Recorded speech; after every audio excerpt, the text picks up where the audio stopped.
மாமியாரையும் மாமனாரையும் விரட்டி வோல்டேஜ் ஹோம்ல விட்டுட்டு கணவனோட சந்தோஷமா இருந்துட்டு வருக வரும்போது அப்படியே மறுரூபமாகி போயிடலாம்னு நினைக்கவே நினைக்காதியா. சான்ஸே இல்ல.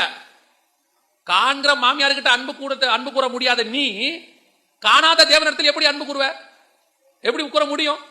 அந்த ஒரு 70 வயசு 80 வயசு அந்த அம்மாவுக்கு சாப்பாடு போட முடியாது நீ. ஆனா சர்ச்சில் பாருங்க எல்லா வேலையும் இழுத்து போட்டு செய்யும்.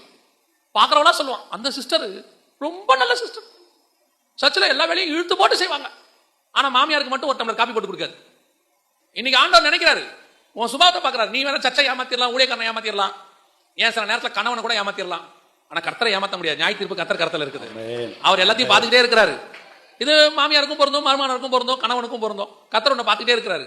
அந்த பொண்ணு ஏதோ வருது, அதால முடிஞ்சதை செய்து, பாவம் அதுக்கு 25 வயசு தானே ஆகுது, முடிஞ்சதை செய்து இந்த அம்மா குறை சொல்லிக்கிட்டே இருக்கிறது. சிலதெல்லாம் வீட்டுக்குள்ள வந்தாலே குழப்பம், சண்டை, பிரச்சனை, போராட்டம். ஆனா வசனம் சொல்லுது, நீ ஒரு வீட்டுக்குள்ள வந்தீங்கன்னா ஆறுதல் வரணும். அந்த வீட்டுக்கு ஆறுதல் கொடுப்பதுக்கு தான் கர்த்தர் உன்னை அனுப்பி வச்சிருக்கிறார்.